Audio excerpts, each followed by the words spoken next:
Hello दोस्तों आप सभी का मेरे चैनल पर स्वागत है। मैं आज 5th चैप्टर हिंद देश के निवासी कविता के प्रश्न उत्तर समझा रही हूँ। आपको मेरे चैनल पर आपके बुक के दूसरे चैप्टर्स के वीडियो भी मिल जाएंगे, आप प्लेलिस्ट में जाकर देख सकते हो। तो चलो मैं शुरू करती हूँ। अभ्यास का फर्स्ट क्वेश्चन देखिए, हमारे देश की क्या विशेषता है? तो इसका आंसर देखिए, हमारे देश में अलग अलग भाषाओं, धर्मों, रंग रूप, संस्कृति के लोग मिलजुल कर रहते हैं। इस तरह विविधता में एकता ही हमारे देश की विशेषता है। नेक्स्ट क्वेश्चन देखिए, सभी नदियाँ कब एक हो जाती हैं?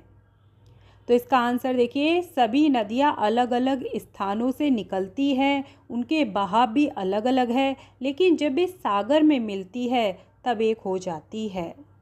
नेक्स्ट क्वेश्चन देखिए, सभी धर्मों का सार क्या है? तो इसका आंसर देखिए, मनुष्य को बुराइयों से दूर रखना और उसे उन्नत बनाना। और जो सेकंड बिट है उसमें क्या करना है कि शब्द पंखुड़ियों को उचित क्रम में रखकर वाक्य बनाइए, आपको सेंटेंस बनाना है। तो इसके सेंटेंस देख लीजिए, फर्स्ट का बनेगा हम भारत देश के निवासी है, सेकंड का बनेगा कोयल की आवाज़ मधुर होती है, थर्ड का बनेगा फूलों की तरह हंसते रहना चाहिए। और जो थर्ड बिट है, सॉरी सेकंड का ये जो ख है, गोले में से शब्द चुनकर अर्थपूर्ण वाक्य बनाइए। इसमें क्या एक गोला दिया गया है और बहुत सारे शब्द दिए गए हैं, इन शब्दों से आपको मीनिंगफुल सेंटेंस बनाना है। तो देखिए, रीनल पढ़ रही है, रीनल खेल रही है, मेघा पढ़ रही है, मेघा खेल रही है, हरेश पढ़ रहा है, हरेश खेल रहा है, सोहन खेल रहा है।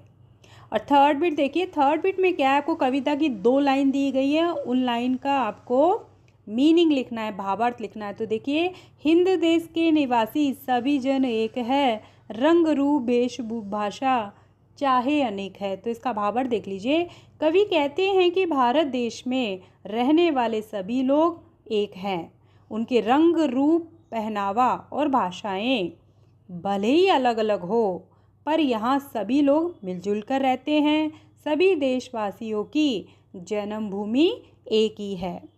फोर्थ बिट में क्या करना है कि औरत और लड़की के स्थान पर आपको क्रमशः आदमी और लड़का रखकर परिच्छेद फिर से लिखना है, आपको रीराइट करना है। आपको पैराग्राफ औरत और लड़की के स्थान पे आपको आदमी और लड़का लिखना है। तो देखिए, इसका आंसर देखिए, एक मोटा आदमी जा रहा था, पीछे पीछे एक लड़का चल रहा था, लड़का छोटा और पतला था। आदमी को पता चला तो घूर कर बोला, ए लड़के, मेरे पीछे पीछे क्यों चल रहा है? लड़का भोलेपन से बोला, मैं तो केवल छाव के नीचे चल रहा था।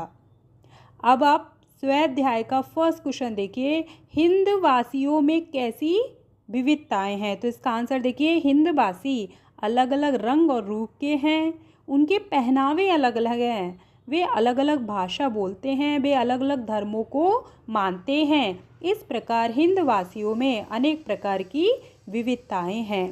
सेकंड क्वेश्चन देखिए, माला में कौन कौन से फूल एक रूप हुए हैं? तो इसका आंसर देखिए, माला में बेला, गुलाब, जूही, चंपा, चमेली आदि तरह तरह के फूल एक रूप हुए हैं।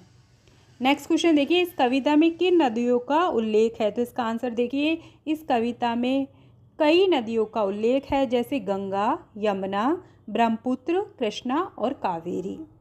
फोर्थ क्वेश्चन देखिए, नदियों से हमें क्या संदेश मिलता है? तो इसका आंसर देखिए, हमारे देश में कई नदियां हैं, उनके उद्गम स्थान और बहने के रास्ते भी अलग अलग है, लेकिन अंत में वे सागर में मिलकर एक हो जाती है। इन नदियों से हमें यह संदेश मिलता है कि जैसे नदियाँ अलग अलग होकर भी एक हो जाती है, उसी तरह हम भारतवासी अलग अलग होने पर भी एक होकर रहें।